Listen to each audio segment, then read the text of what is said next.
Bienvenue à cette matinée juridique de l'Axel et du club juridique de l'Axel, que j'ai le plaisir d'animer encore aujourd'hui avec Éric Barbry et Manaïk Gabilla, avec évidemment aux manettes comme d'habitude Marie Giroux.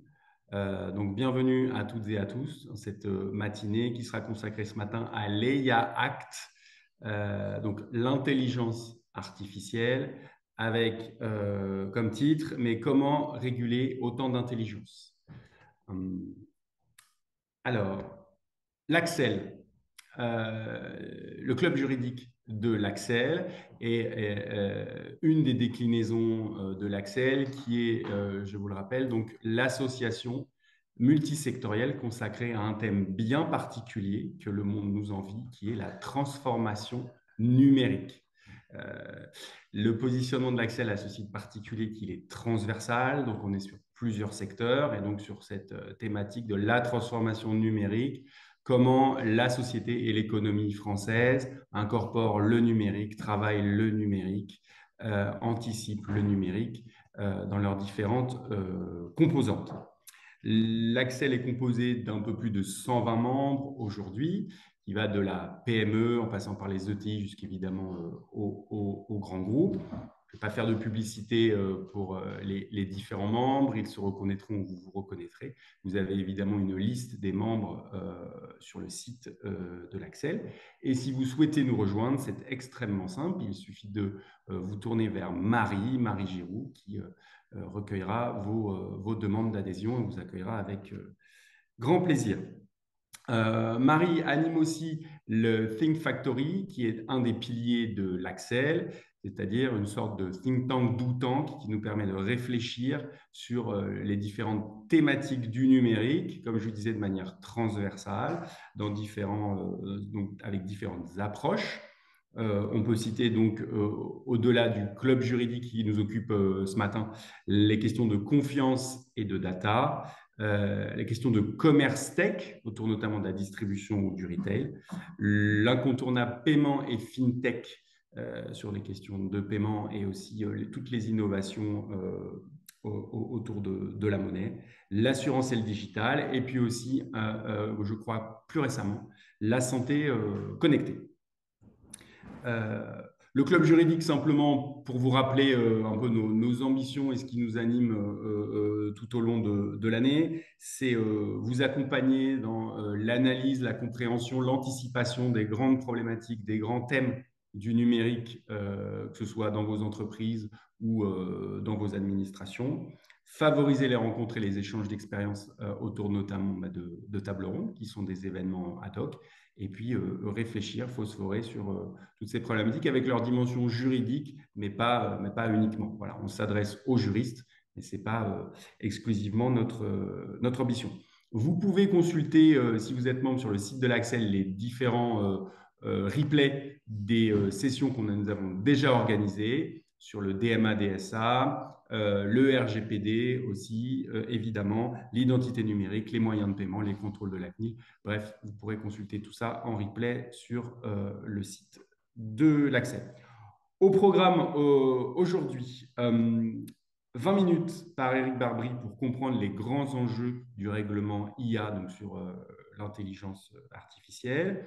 Une session ensuite de transition animée par Manaïg autour d'un titre assez précis, assez technique. Donc, elle vous expliquera ça. Une Innovation Toolbox pour concilier le business et la sécurité juridique. Et puis ensuite, des témoignages sur la manière dont les entreprises anticipent cette future réglementation autour de participants qui vous seront présentés par Manaï. Voilà. Je n'en dis pas plus. Je laisse la parole à Eric. De partager la présentation, ça va être chargé. Voilà, le temps de la mettre comme ça et on est bon. Effectivement, on m'a gentiment proposé d'intervenir sur une présentation générale de l'IA Act. Alors, je vais vous dire d'abord, ce que j'ai compris. Je ne sais pas si tout le monde comprend la même chose en lisant ce texte. Déjà, c'est une première chose.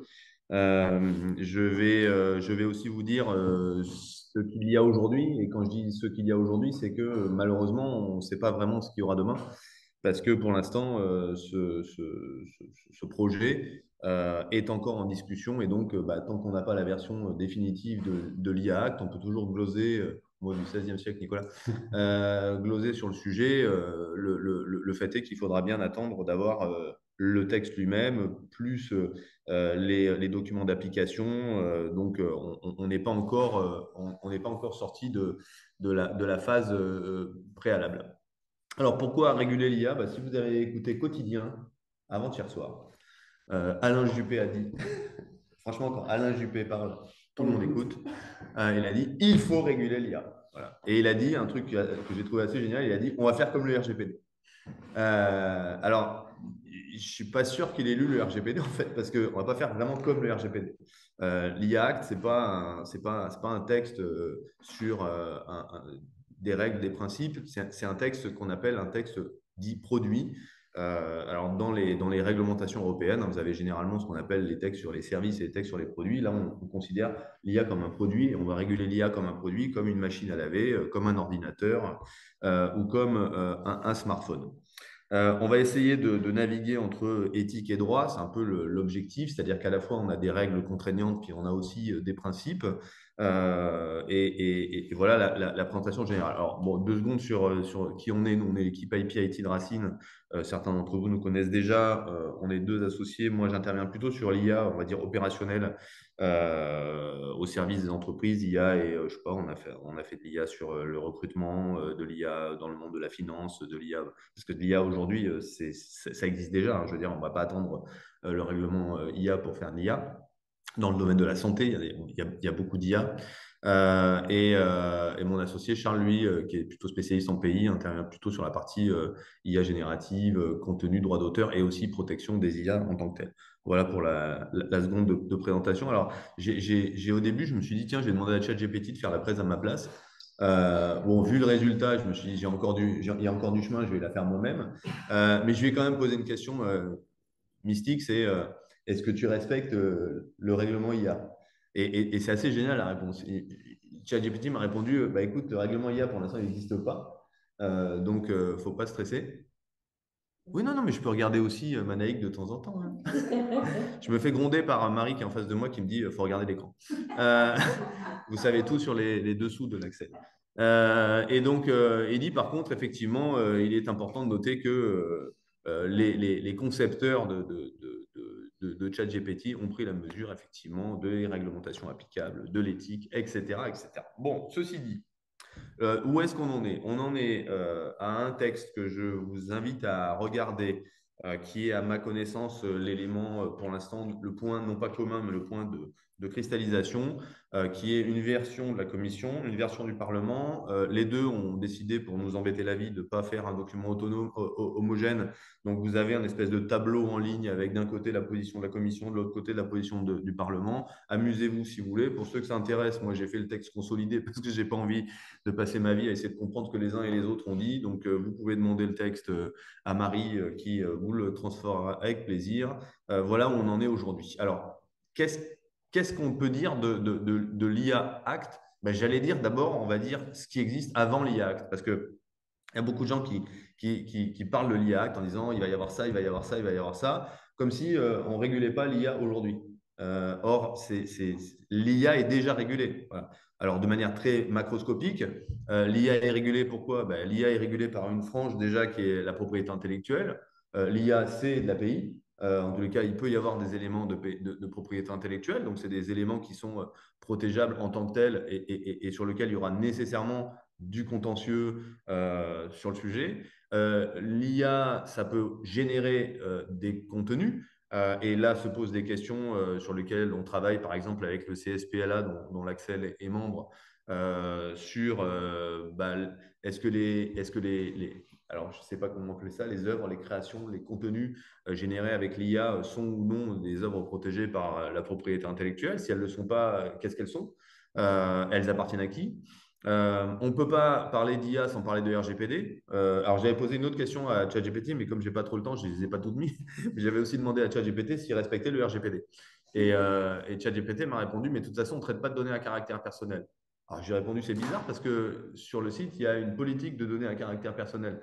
Donc, quel est l'intérêt d'avoir une politique de données à caractère personnel si on ne traite pas de données à caractère personnel? Et là, ChatGPT m'a pas répondu.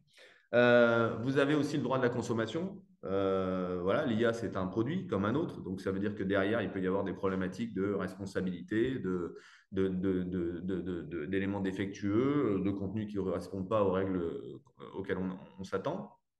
Des déviances, évidemment, avec les biais, notamment, dont vous reparlerez sans doute avec Manaïk. Et puis, il y a des contrats. Voilà, il y a des contrats. Et j'allais dire, le premier droit qu'on a dans la vie, c'est le droit des contrats, les licences, les conditions générales d'utilisation et autres. Donc, le référentiel IA aujourd'hui, il existe déjà. Et si vous prenez, encore une fois, la CNIL, bah, vous regardez, par exemple, sur les PIA, les obligations qui s'imposent aux entreprises, bah, il y a dans le tableau de la CNIL concernant les PIA obligatoires, bah, au moins deux IA qui sont visés, les IA en matière de recrutement et les IA en matière de formation. Voilà. Donc, dire aujourd'hui que l'IA n'est pas régulée, c'est n'importe quoi. Ensuite, les éléments de langage. Alors, par contre, qu'est-ce qu'on dit dans le règlement? Là, je rentre plus dans le règlement. Qu'est-ce qu'on dit dans le règlement? Alors, les éléments de langage. Vision de la commission, vision du Parlement. Tout le monde ne parle pas, encore une fois, de la même manière. Mais en gros, si je prends la commission, hein, un système d'intelligence artificielle, c'est ça dont on va parler, un système d'intelligence artificielle. Alors, pour la commission, c'est un logiciel. Pour le Parlement, c'est un système automatisé. Bon, on verra bien lequel des deux a gagné. Peut-être que ce sera une troisième voie qui est développé au moyen d'une ou plusieurs des techniques et approches énumérées à l'annexe 1, donc je vous inviterai évidemment à lire l'annexe 1, et qui peut, pour un ensemble de données, d'objectifs définis par l'homme, générer des résultats tels que des contenus, des prédictions, des recommandations et des décisions influençant les environnements avec lesquels il interagit. Côté Parlement, on a une vision qui est un peu plus, on va dire, simple et qui ne renvoie pas forcément à une annexe, un système automatisé qui est conçu pour fonctionner à différents niveaux d'autonomie et qui peut, pour des objectifs explicites ou implicites, générer des résultats tels que des prédictions, des recommandations, des décisions, etc. Là, on se retrouve, en fait, c'est la notion de prédiction, de recommandation et de décision. C'est le caractère automatisé, c'est alors plutôt pour la commission, la notion de homme. Alors, tous ces éléments-là, on les retrouvera. Ce qui est très important, c'est que quand la définition sera stabilisée, de savoir si on est dans de l'IA ou pas. Parce que la question qui va se poser pour beaucoup, c'est mais est-ce que je fais de l'IA ou est-ce que je ne fais pas de l'IA? Parce que tout ce qui va être programmation et algorithmie ne va pas forcément être de l'IA. Voilà, ça va dépendre du type d'éléments qu'on va y intégrer, du type de programmation qui sera fait et du type de restitution qui sera réalisé. Donc ça, c'est pour la définition. Deuxième élément que vous avez, c'est les acteurs. Dans toute réglementation, vous visez un certain nombre d'acteurs. Voilà. Quand on est sur le RGPD, on vise les responsables de traitement, les sous-traitants, les destinataires, etc. Quand on est sur l'IA Act, on vise différents acteurs. On va viser les opérateurs, qui est une notion globale, qui intègre tous les non-utilisateurs, donc les fournisseurs, enfin les utilisateurs sont dedans, pardon, les fournisseurs, les utilisateurs, les mandataires, les importateurs, etc. On a donc une notion qui est une notion de fournisseur. Donc le fournisseur, globalement, c'est celui qui va produire l'IA. L'importateur, c'est celui qui va évidemment importer l'IA et qui va le déployer sur le territoire européen, parce que c'est ça qui nous intéresse. Le distributeur, qui peut être comme en matière de logiciel, une espèce d'intermédiaire avec le client. Le mandataire, ça on va en faire un truc à part, c'est vraiment quelqu'un qui, un peu comme dans toutes les réglementations aujourd'hui, va représenter l'acteur IA hors UE, dans l'UE, au cas où il y a des difficultés sur l'application du règlement. Et puis, on a une notion qui est celle de l'utilisateur. Alors, moi, j'aimais bien celle de la commission parce qu'il disait utilisateur, au moins c'est simple. Un utilisateur, c'est un, Nicolas, utilisateur. Le Parlement a appelé ça un déployeur. Donc, on verra lequel a gagné. Mais en tous les cas, il y a évidemment aussi la notion d'utilisateur. Donc, il y a deux acteurs. Hein.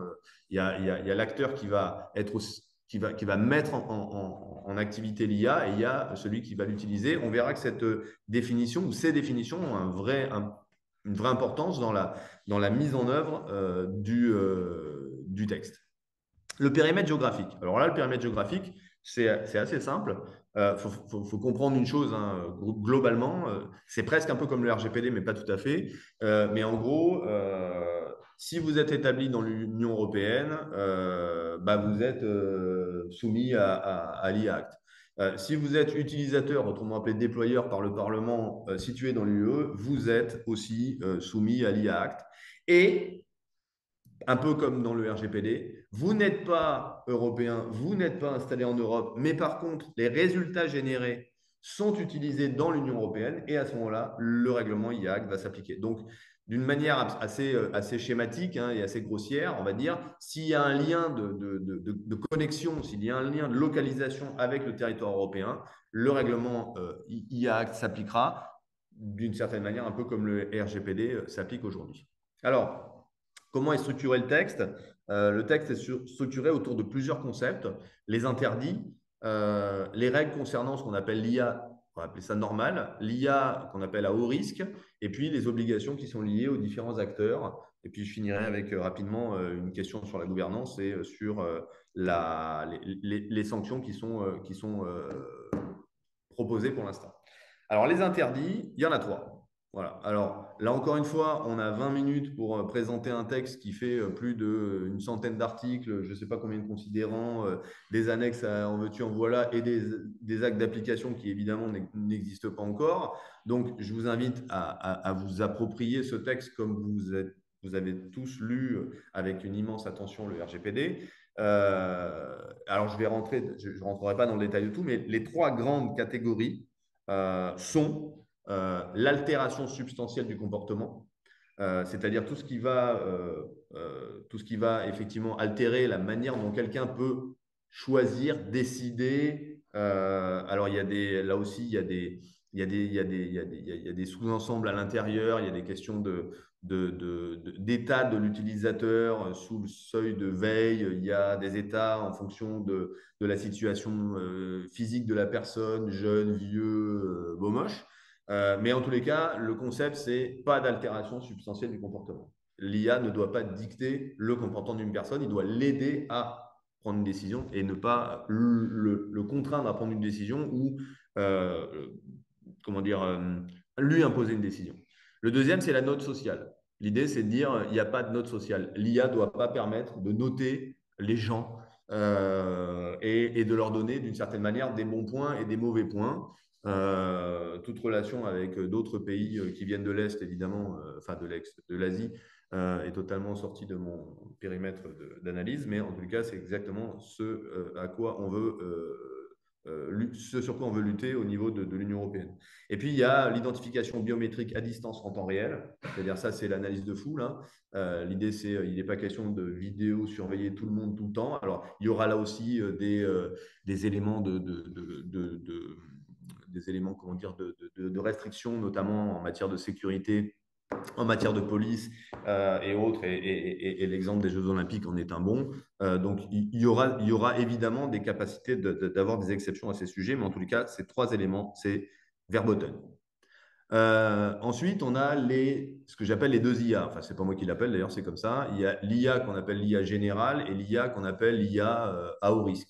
Alors là encore, il y a des définitions. Les définitions ne sont pas forcément les mêmes entre la Commission et le Parlement, donc on attendra la version définitive. Mais pour faire simple, il y a l'IA qu'on considère comme gentil et l'IA qu'on considère comme moins gentil, qu'on appellera à haut risque. L'IA moins gentille à haut risque, elle n'est pas définie. Elle va être définie par un renvoi à un certain nombre d'autres concepts. L'IA au risque, en fait, pour faire encore une fois très schématique et aussi simple que possible, et Dieu sait que ce n'est pas facile, c'est d'abord des IA qui sont liés à la sécurité de produits qui eux-mêmes font l'objet d'une régulation au niveau européen et qui sont listés dans une annexe dans le règlement IA. Et c'est des IA qui sont liés à des secteurs et qui, elles, sont liées à une autre annexe du règlement. Alors, si vous n'avez pas compris, ce n'est pas grave, on recommence. En gros, il y a l'annexe 2 qui dit, ben voilà, tout ça, c'est des produits qui font l'objet de directives. Et quand il y a des éléments d'IA liés à la sécurité de ces produits et que ces produits font l'objet d'une certification, pour faire simple, on prend le produit, on injecte de l'IA à l'intérieur. Ben, si on injecte de l'IA à l'intérieur, attention, ça devient quelque chose à haut risque. Et il y a l'annexe 3, qui est une annexe qui, elle, est sectorielle, disant, attention, si vous avez de l'IA dans ce domaine, alors il y a de grandes chances que ce soit de l'IA à haut risque. Donc, si vous prenez l'annexe 2, vous avez tout ce qui est, par exemple, gestion des infrastructures critiques. eau, électricité, transport, etc. Et on imagine bien que l'IA affectée à ces éléments qu'on considère naturellement comme critiques, ça pose des problèmes. L'IA et l'éducation et la formation professionnelle. Ben, on voit bien que l'éducation et la formation professionnelle, ça peut effectivement avoir des impacts sur les personnes. La biométrie, alors j'en passe, hein, il y a les secteurs sociaux, il y a la banque, enfin bon, il y a plein de secteurs qui sont visés. Là encore, attendons la stabilisation de ces annexes, mais en tous les cas, c'est comme ça qu'on va raisonner autour de cette IA. Alors, qu'est-ce qu'on fait quand on a une IA qui n'est pas à haut risque? C'est quand même le premier point. Et là, sur la partie commission, jusqu'à présent, on était plutôt dans un environnement assez cool, serein. Il n'y avait pas grand-chose. Honnêtement, l'IA au risque, ben, comme il n'était pas au risque, il n'avait pas besoin d'être régulé. Alors, c'était vrai sous l'emprise du texte de la commission. Il y avait quand même une chose, et ça me ramène à ce que je vous ai dit en préambule sur la régulation de l'IA aujourd'hui. Dans un considérant 5 bis, qui changera sans doute de numéro et qui peut-être disparaîtra un jour, il y avait déjà quelque chose qui disait attention, hein, l'IA qui n'est pas au risque est quand même régulé. Il est régulé par quoi? Bah, par la protection des données, c'est ce que j'ai dit tout à l'heure, par la protection du consommateur, par les droits fondamentaux, par l'emploi et la sécurité des produits, etc., etc. Donc, cette IA générale, elle est régulée par d'autres règles que celles qui sont issues du règlement, mais elle est régulée quand même. La commission, le Parlement a fait des ajouts, a ajouté un peu ce qu'on appellerait des grands principes. Alors là aussi, je ne vais pas rentrer dans le détail de tous ces grands principes parce qu'il nous faudra une journée, mais en gros, les grands principes de la commission, c'est de dire, OK, on ne régule pas l'IA qui n'est pas au risque parce que, bon, bah, elle n'est pas au risque. Ceci dit, il faudrait quand même qu'on respecte un peu des grands principes, comme on les connaît en matière de données personnelles d'ailleurs. Et ces grands principes, il y en a 6. Un, facteur humain et contrôle humain. L'humain doit maîtriser l'IA et ce n'est pas l'IA qui maîtrise l'humain. Solidité technique et sécurité. Évidemment, l'idée, c'est il ne faut pas que l'IA soit une espèce de boîte percée dans lequel des gens plus ou moins mal intentionnés pourraient détourner l'IA ou en faire autre chose. Évidemment, protection de la vie privée. D'ailleurs, sur ce point, le projet actuel dit il n'y a pas d'IA sans PIA. Voilà, et ce n'est pas un jeu de mots. C'est-à-dire il n'y a pas d'IA sans une analyse d'impact au sens du RGPD. La transparence, c'est-à-dire l'information des personnes concernées. La diversité, la non-discrimination et l'équité, bah, ça veut dire quoi? Ça veut dire que l'IA ne doit pas être discriminant. Et puis, alors là, un espèce de truc un peu pompeux, on verra bien comment ça marche, hein, le bien-être social et environnemental. L'IA doit être encore une fois au service de l'humanité et pas à autre chose. Si on est sur l'IA à haut risque, alors là, on rentre dans la quatrième dimension. C'est pour ça que je veux donner des petits cachets d'aspirine. Alors, vous pouvez prendre la boîte. Hein. L'IA à haut risque, c'est donc une IA qu'on a considérée comme étant dangereuse et qu'on va vouloir réguler de manière beaucoup plus forte que l'IA qui n'est pas à haut risque, comme son nom l'indique. Alors, qu'est-ce qu'on va avoir là-dedans? Encore une fois, je synthétise à mort. Hein. C'est-à-dire que l'idée, ce n'est pas de vous faire un cours complet sur l'IA, mais en gros, c'est de dire qu'est-ce qu'on va demander à ces gens? On va demander trois choses. On va demander des politiques. Alors, quel type de politique? Une politique de gestion de crise. Pourquoi? Parce que le pire qui puisse arriver, c'est qu'effectivement, il y a un problème sur l'IA. Et une politique de gestion des données. Pourquoi? Pour gérer ce que tout le monde appellera tout à l'heure, sans doute, les biais et autres problèmes liés à ces données. Donc, acquisition des données, traitement des biais, etc. Donc, c'est le sujet des politiques. Le deuxième sujet, c'est un peu de technique, un peu d'organisation. C'est un peu là aussi le pendant du RGPD.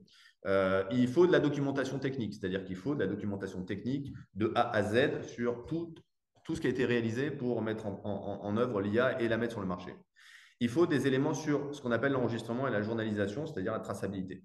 Il faut du contrôle humain, ne me demandez pas lequel pour l'instant, tout n'est pas déterminé. Et il faut respecter trois grandes règles et être capable de les démontrer. Exactitude, robustesse, sécurité. Là, ça va être un peu comme avec le RGPD, hein, le principe d'accountability. Ça va être à vous d'apporter la preuve de l'exactitude, de la robustesse et de la sécurité de vos systèmes.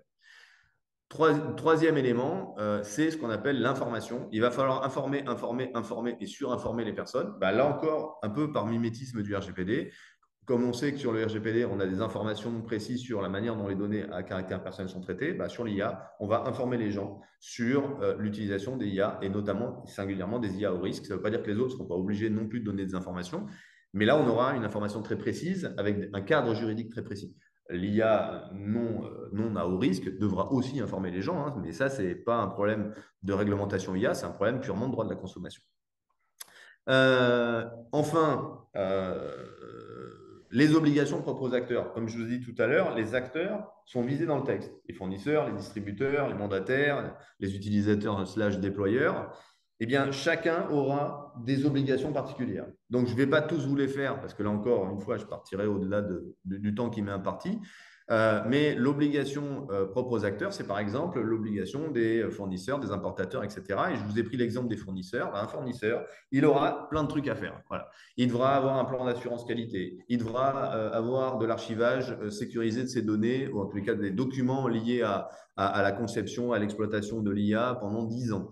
Il devra évaluer la conformité de son IA en interne et en externe, un peu sur le mode, pour ceux qui connaissent, du vote électronique avec des tiers indépendants. Il devra prévoir des procédures de type stop. Alors là aussi, dans le domaine de la santé, on connaît on connaît plus cela quand on appelle les rappels de l'eau ou sur des pizzas surgelées aussi. Les risques graves, une obligation d'identifier les risques graves, des plans de surveillance post-communication, c'est-à-dire qu'une fois qu'on commercialise, on surveille le produit, ce qui amène à la procédure stop, des notifications en cas de difficulté auprès d'autorités compétentes et une obligation de collaborer avec les autorités compétentes.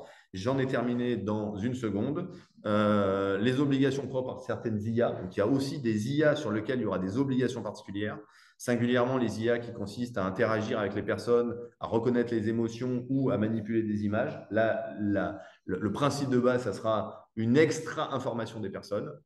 Quant à la gouvernance, elle n'est pas encore complètement déterminée. Il y aura une gouvernance a priori un peu comme le RGPD interne, externe, interne et européen. Alors là, ça se bataille un peu au niveau européen entre un comité européen de l'intelligence artificielle et un bureau de l'IA. Bon, on ne rentrera pas dans le détail, mais il y en a un qui serait institutionnel, l'autre ne serait pas. Et puis les sanctions, bah, là aussi, on est dans des sanctions qui sont non négligeables. 6% du CA, 30 millions d'euros, 4% du CA, 20 millions d'euros, 2% du CA, 10 millions d'euros. Ça dépendra effectivement des sanctions, ça dépendra de ce qui sera décidé. Et ça dépendra du temps qu'on voudra bien y consacrer.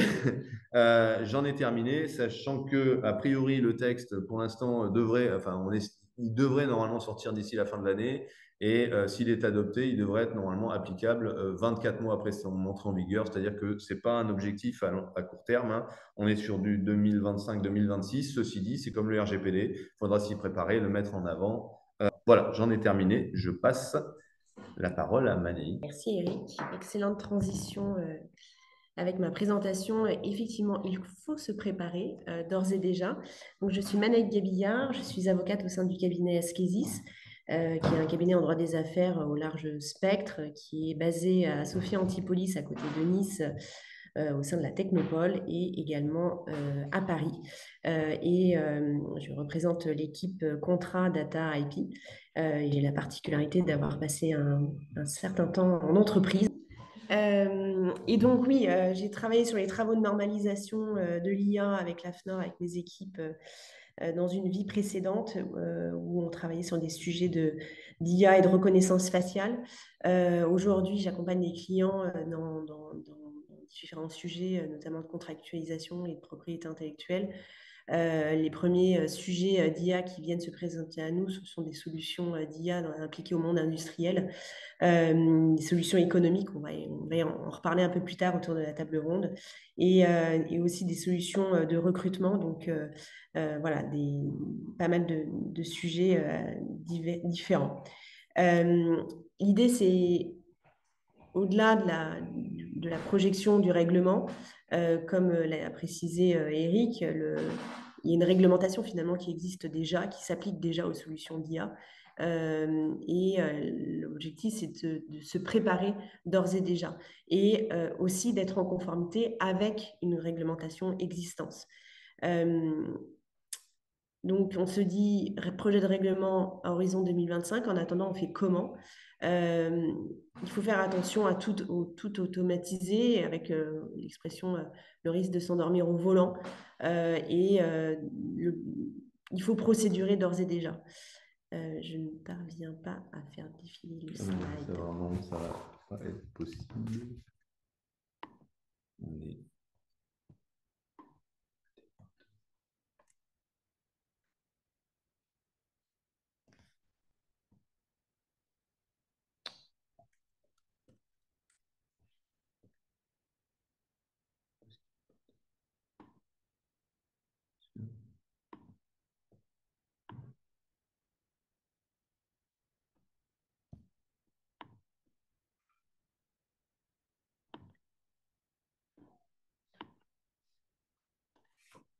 marche pareil. Les slides passent. Donc, un cadre réglementaire déjà existant. Merci Eric. Aujourd'hui, on a quand même tout ce qui s'applique, le secret des affaires, la transparence et l'explicabilité des solutions, tout ce qui est protection des données, Eric en a parlé, tous les principes et les réglementations en matière d'éthique, de non-discrimination qui sont déjà inscrits dans le code pénal, dans le code du travail. L'absence, on a des problématiques aussi de propriété intellectuelle, de qu'est-ce qui est protégé en matière amont des solutions d'IA, à savoir quand j'alimente ma solution, il faut que je fasse attention à qu'est-ce que j'utilise et qu'est-ce qui est protégé et ce qui va sortir de ma solution, est-ce que ça va être protégé? Et donc, la question de savoir est-ce qu'il y a un humain qui intervient ou pas. Les conditions générales des plateformes où je vais aller utiliser de la data. Typiquement, moi, mais ce que j'ai pu voir, c'est des solutions de recrutement qui vont aller piocher, pomper toutes les datas sur un réseau type LinkedIn pour refaire des bases de données de CV. Bah, attention, on ne peut pas faire n'importe quoi. Attention à tout ce qui est droit de la concurrence, parasitisme et toujours la sécurité des données, on va en reparler, avec une réglementation qui est déjà existante, qui se modifie, notamment avec NIS 2. Donc, il y a un cadre d'ores et déjà à respecter.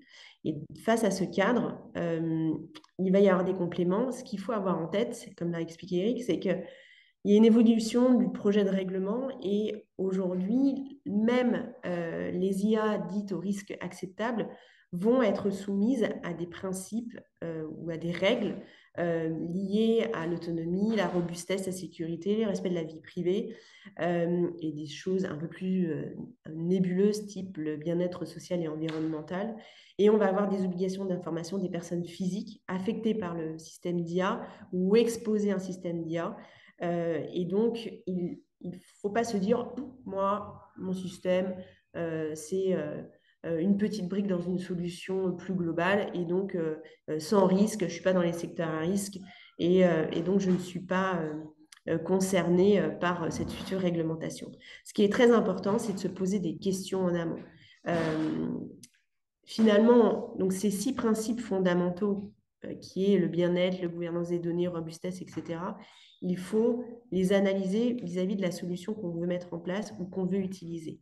Ce qu'il faut savoir, c'est que ces règles, ces principes d'éthique, finalement, plus globalement, ce n'est pas nouveau. C'est des principes qui existent depuis très longtemps dans les systèmes d'intelligence artificielle. L'intelligence, ce n'est pas nouveau. Ce n'est pas que l'IA générative. Finalement, les solutions d'IA, on les retrouve dans des solutions industrielles qui permettent notamment d'avoir des maintenances prédictives. On avait eu avec l'Axel une présentation de la solution mise en place par la RATP pour mettre en place une maintenance prédictive.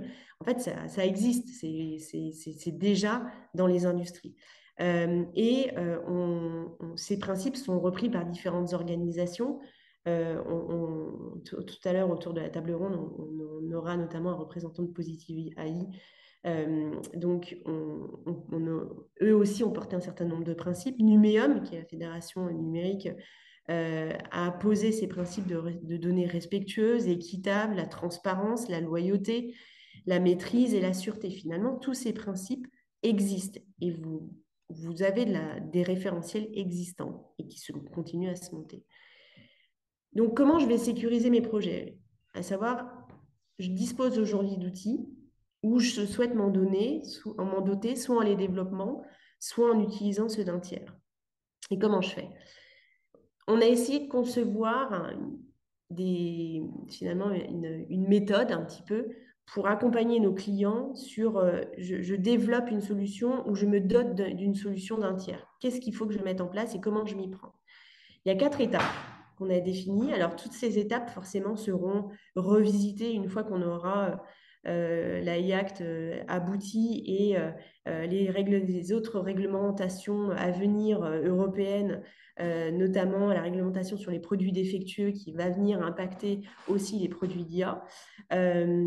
Et donc, cette méthode en 4 étapes, elle est composée d'une première étape qui est la phase préparatoire. En amont de mettre en place une solution d'IA, qu'est-ce qu'il faut que je me pose comme question, qu'est-ce qu'il faut que je mette en place. Deuxième étape, c'est il faut que je cartographie. C'est quoi cette solution, avec quoi elle va interagir, et on va en reparler. L'étape 3, c'est je me mets en conformité d'ores et déjà vis-à-vis de la réglementation actuelle, tout en ayant un œil sur le projet de règlement et en essayant d'anticiper. Et puis une fois que je suis en conformité, c'est pas tout ça, mais il faut que je me maintienne en conformité. Et qu'est-ce que je mets en place? Tout ça, c'est une suggestion d'outils, finalement, qui n'est pas révolutionnaire, mais qui a le mérite de reposer les enjeux et les règles liées à ce type d'outils. La phase préparatoire, alors, la base, déjà, c'est de sensibiliser vos équipes. Pour comprendre, est-ce que c'est pour comprendre de quoi je parle, il faut que je sache les définitions. Il faut que je donne les enjeux. Donc, il faut sensibiliser les équipes en amont. Et ça, on va en reparler au niveau de la table ronde. Il faut qualifier. Comme l'a dit Eric tout à l'heure, en fait, tout n'est pas IA. Ce n'est pas parce qu'il y a une automatisation de certaines tâches qu'il y a de l'IA. Dès lors qu'il n'y a pas d'incertitude et qu'il n'y a pas d'impact sur les décisions, ce n'est pas forcément de l'IA. Donc, ça ne sert à rien de mettre une organisation complètement développée alors qu'il n'y a pas d'enjeu. Et en amont, il faut prévoir les budgets. Prévoir les budgets de sensibilisation, il faut prévoir les budgets d'évaluation des solutions, prévoir l'évolution de l'organisation, donc les budgets de conduite du changement et de gestion de cet outil. Finalement, il y a des nouveaux métiers qui vont arriver. Et tout ça, ça coûte un peu d'argent. L'étape 2, alors je suis allée dans le dur, réaliser une analyse d'impact en amont, à savoir, je veux mettre une solution en place. Il faut que, avant d'engager des ressources sur un projet DA et que je m'aperçoive finalement que c'est des risques inacceptables et que je vais me retrouver avec une réglementation très forte, voire qui va interdire ma solution, il faut que j'analyse en amont quel est le secteur d'activité que je vais toucher, quel est le produit que je vais développer et quels vont être ses impacts. Donc, c'est important d'analyser en amont le projet et de se dire, en fait, je ne vais pas avoir les moyens de mettre en place l'organisation qui correspond aux enjeux de ce projet et donc de rétropédaler éventuellement. Tout ça, ces travaux de mise en conformité, il faut les proportionner aux risques identifiés, à la taille de votre organisation en attendant. Faut que vous vérifiez les exigences de la réglementation liées à votre secteur d'activité. Notamment, on a eu une matinale au niveau de l'Axel sur le domaine de l'assurance et il y a certaines obligations propres au domaine de l'assurance. Il faut vérifier en amont et anticiper tout ce qui est collecte de données, ce qui est le nerf de la guerre, au-delà des impacts de votre solution, c'est comment vous allez l'alimenter. À quelles données vous allez accéder. Est-ce que ces données sont licites? Donc, je reprends l'exemple je vais aller pomper toutes les données d'une solution Internet déjà existante, une plateforme et mes meilleures conditions générales d'utilisation vous l'interdisent. Est-ce qu'elles sont libres d'accès? Et, in fine, quelle est la nature du produit obtenu avec ces données-là? Les données en question, elles doivent être donc collectées de manière licite. Vous devez veiller aux droits des personnes aussi. Je me souviens d'avoir rencontré des équipes qui me disent « Oh là là, c'est merveilleux, j'ai pu alimenter mon outil d'IA c'était un outil de reconnaissance faciale, en allant prendre toutes les données Facebook sur Internet. » Et ben oui, c'est sur Internet, c'est libre de droit. Alors, non. Il faut respecter le droit des personnes, il faut respecter les règles liées au consentement, l'intérêt légitime, la finalité, la sécurité.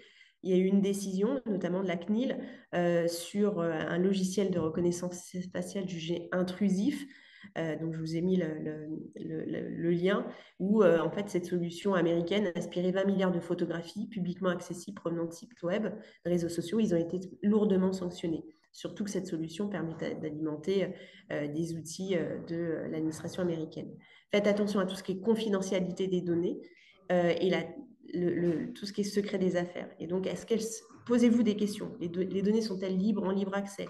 Est-ce qu'elles sont protégées? Est-ce qu'elles donnent lieu à des licences? Même pour les briques open source, il faut aller vérifier les, licences de ces briques. Je vous ai mis un exemple du crawler ou plutôt dit robot d'indexation qui récolte et analyse les données en masse sur les pages web.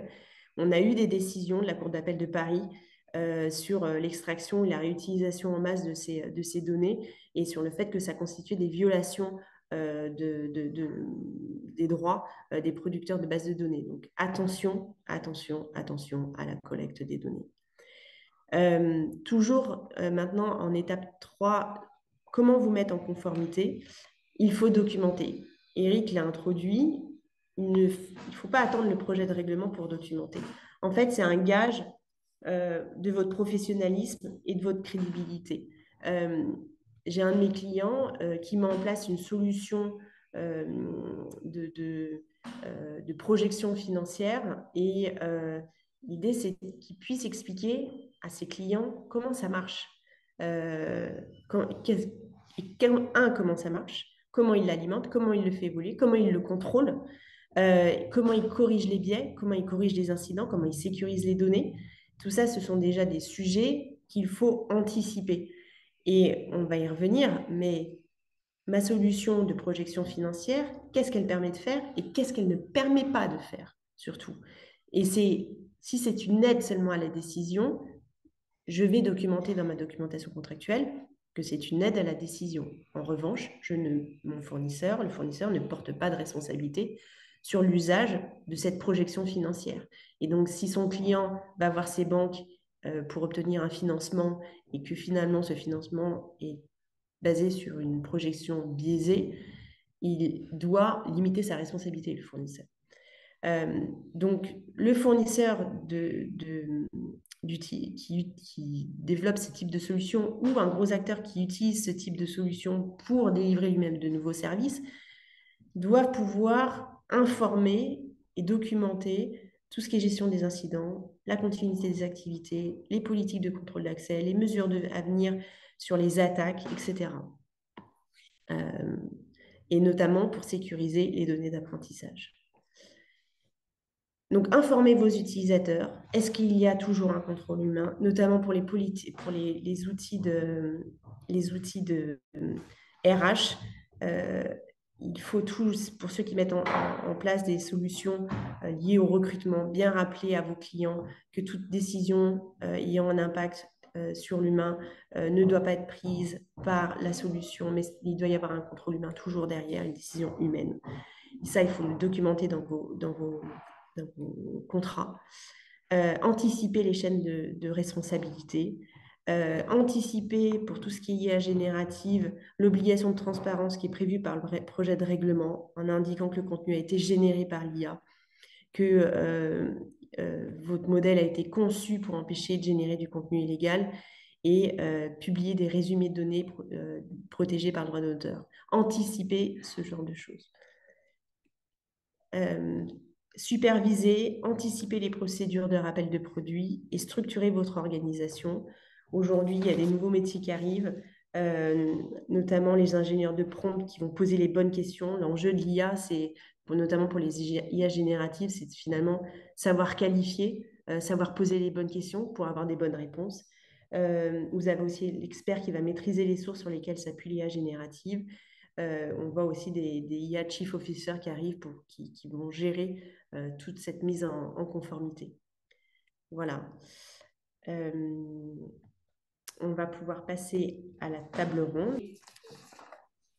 Donc là, l'objectif de cette matinale, c'était de vous décrire les projections qu'on peut faire de l'AI Act, de se dire, en fait, qu'il y a déjà une réglementation existante, et donc, il faut d'ores et déjà se mettre en conformité avec l'existant, tout en ayant un regard vers l'avenir, en se disant, il y a ça et ça potentiellement qui vont m'arriver.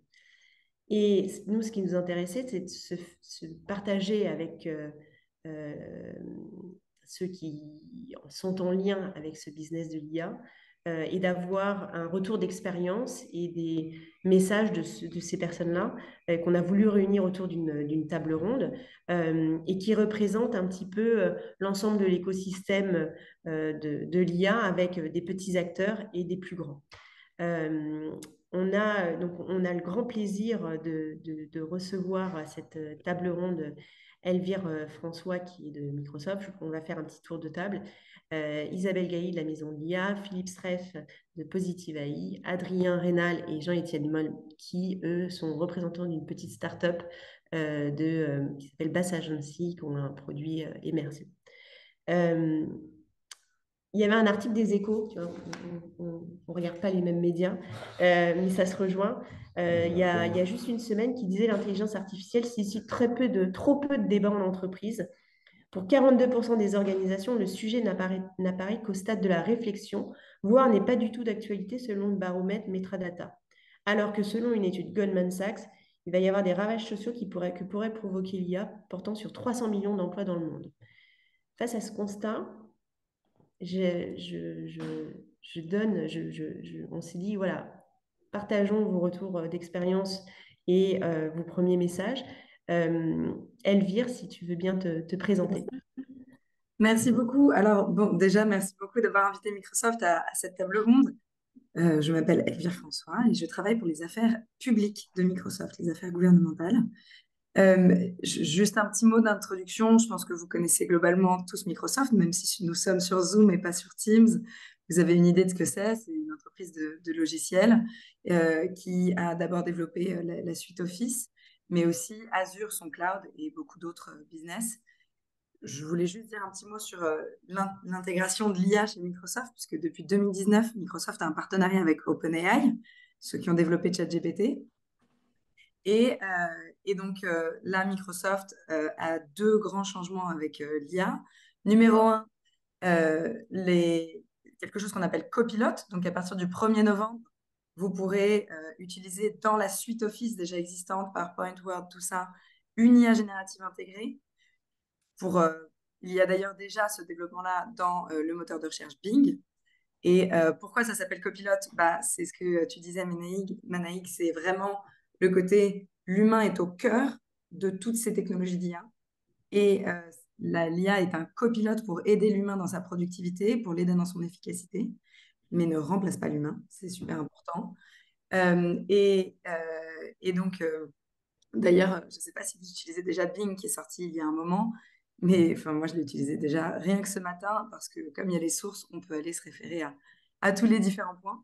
Et juste un deuxième outil. Donc, il y a le côté outil Microsoft sur lequel Microsoft sort de l'IA générative à partir du 1er novembre.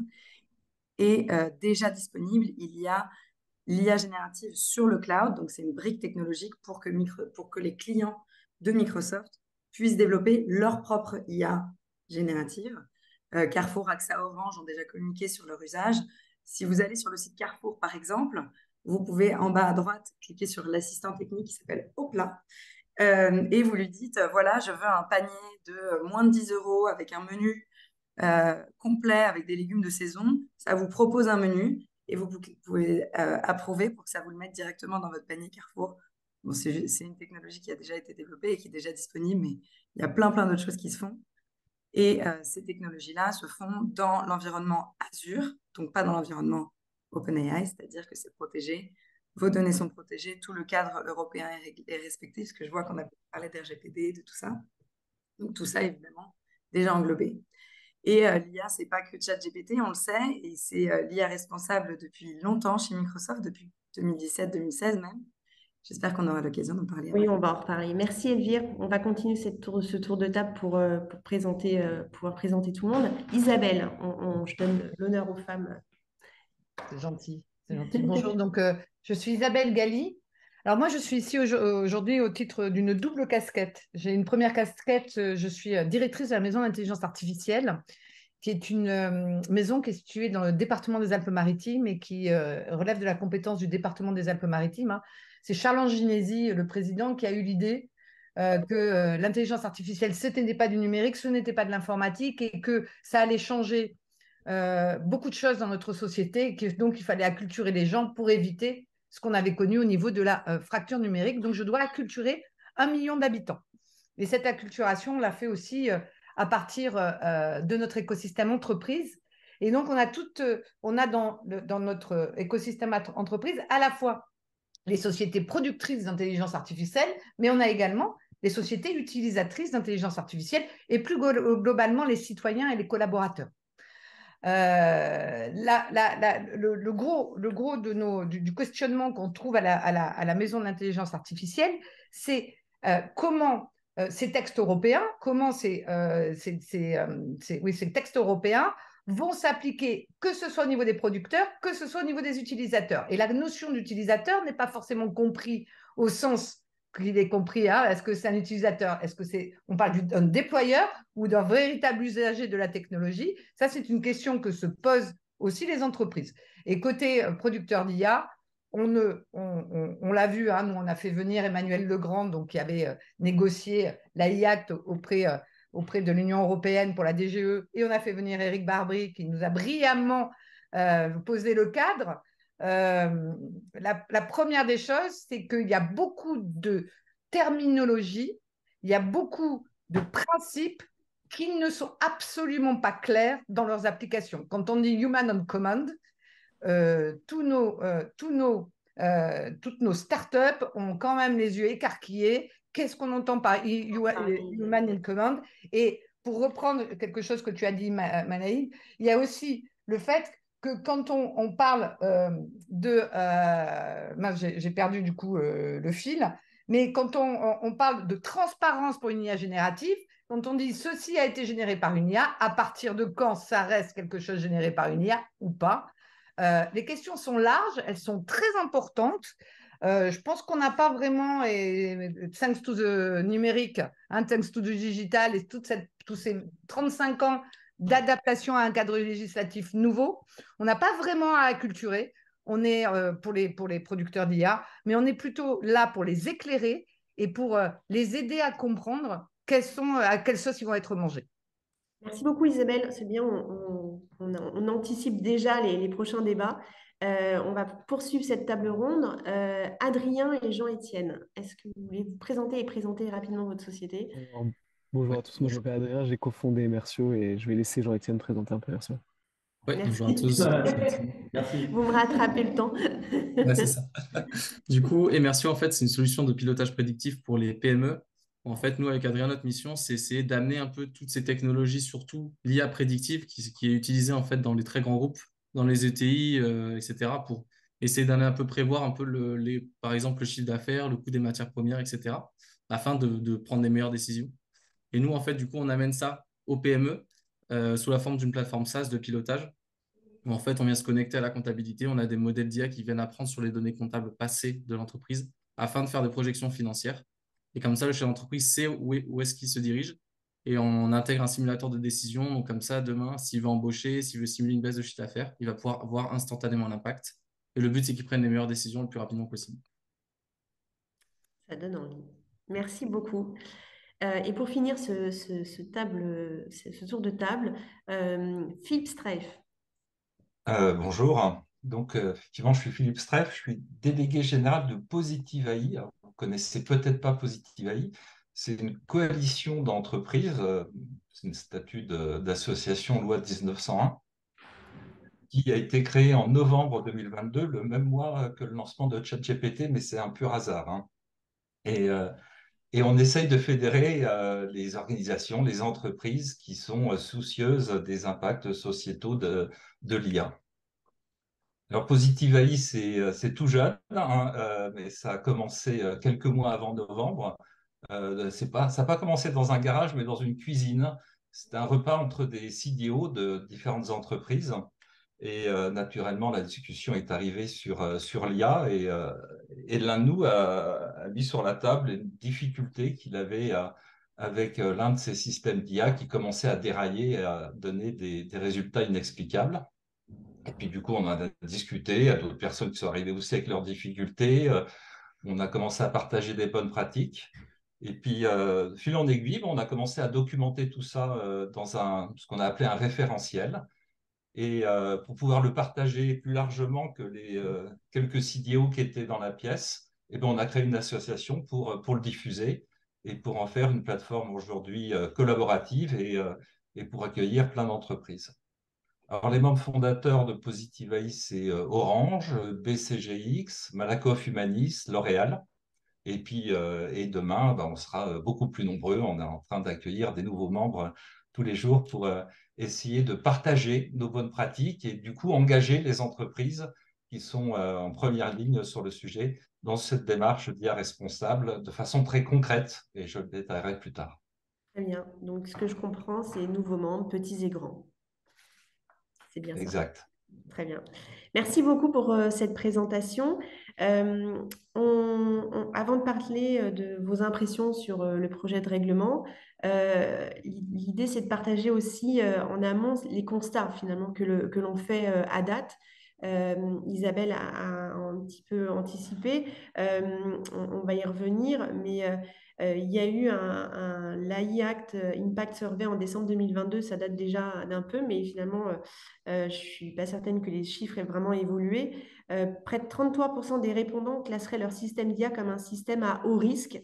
15% hésiteraient, alors que l'analyse d'impact réalisée par l'Union européenne se basait sur 5 à 15%. Donc, il y a un gros sujet de qualification de sa solution. Déjà, est-ce que c'est de l'IA? Est-ce que c'est de l'IA à haut risque?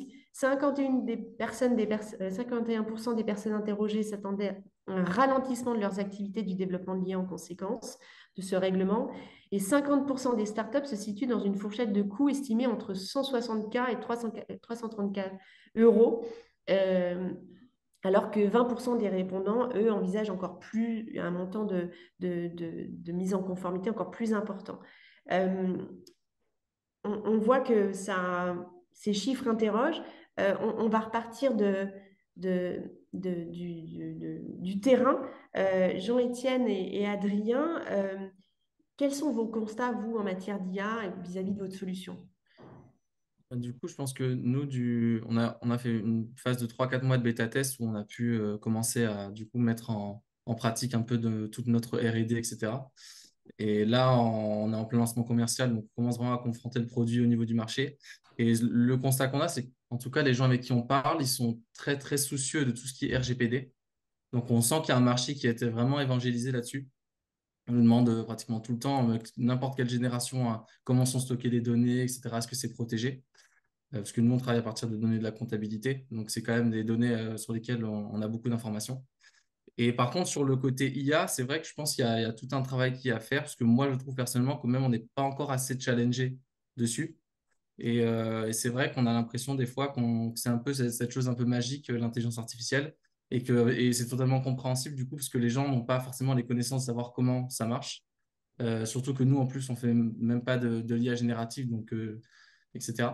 Mais en tout cas, oui, et en plus, l'impact dans notre cas d'usage de l'IA est beaucoup plus concret et beaucoup plus opérationnel dans la gestion de l'entreprise, puisqu'on fait des projections financières qui vont servir à prendre des décisions opérationnelles. Donc, voilà, c'est un peu ce qu'on s'attend. Ce que je comprends, c'est que vous êtes un peu surpris de l'absence de questions de vos clients sur comment ça marche et comment vous surveillez tout ça. Et finalement, vous allez plutôt être proactif. Exactement. Isabelle, les questions que se Oui. posent et vos contacts. Oui. Alors, comme je disais, nous, on a des questions qui viennent de deux bouts. Oui. Donc, pour rejoindre un peu ce que disent Jean-Étienne et Adrien, nos startups à l'heure actuelle sont soumises à des questions, à une sorte des arbres qui cachent la forêt juridique. Pour l'IA en général, cette notion de RGPD, il y a toujours, on fait un rappel au RGPD. Est-ce que votre solution est conforme au RGPD? Et on oublie les autres aspects juridiques. Ça, c'est la première chose. Sur les IA génératives, il y a un autre arbre qui cache la forêt, c'est le droit d'auteur. Ah là là, c'est en violation du droit d'auteur en ignorant tout ce qui est directive data mining, etc. Et en ne se focalisant que sur une partie des textes. Parce que souvent, les gens, en faisant ça, ne se focalisent que sur une partie des textes. En véhicule autonome, rappelez-vous, c'était aussi le cas. C'était tout le délire autour de la personnalité juridique des robots. Des robots devenaient intelligents, alors la voiture autonome, il fallait lui faire un procès et la guillotiner quand elle avait écrasé un piéton. Donc on est là, on est vraiment à l'heure actuelle dans cette phase-là où les gens se cachent derrière une forêt.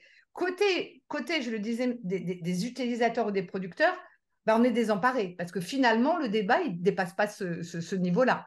Il y a eu un fort débat éthique dans le passé sur la robustesse, sur le human on command, etc., qui donne des grands principes, mais la traduction juridique de ces grands principes reste complètement nébuleuse pour nos startups. Ce qu'elles demandent avant tout, c'est des bacs à sable. Et là, la CNIL a pas mal suivi, et notamment, il y a la MI bac à sable qui vient d'être lancée. C'est-à-dire que tout à l'heure, tu disais, Manaï, qu'il fallait faire une analyse d'étude, enfin une étude d'impact avant de se lancer. La chose, c'est qu'on ne sait pas l'impact de la solution qu'on est en train de concevoir. Je prends un exemple, My Data Model. My Data Model, c'est chez nous la startup qui a un algorithme prédictif à partir de petites cohortes de données. Cet outil d'analyse prédictive était utilisé essentiellement pour observer la maladie chez les plantes, pour voir des changements climatiques, l'impact de la pollution. Et ils ont découvert, by the way, que ça pouvait être utilisé en RH pour connaître le taux de démission et anticiper la démission des collaborateurs. Et là, les RH me disent, ça c'est le côté utilisateur, j'ai souvent des RH qui viennent parce que les plus concernés à l'heure actuelle, c'est pour vous dire que la transformation ne s'est pas encore opérée dans l'entreprise, c'est les RH. La DSI étant derrière son arbre du RGPD. Hein, ils ne voient que RGPD, RGPD. Les DRH commencent à avoir d'autres problèmes.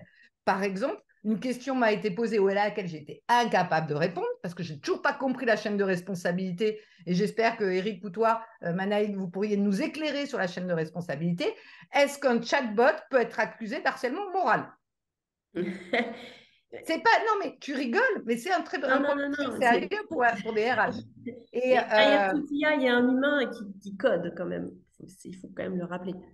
Ah oui, mais c'est le problème. Et là encore, il ne faut pas confondre entre le numérique et l'IA. C'est que là, nous sommes sur des systèmes apprenants, que dans l'interaction avec le collaborateur, la relation peut devenir toxique.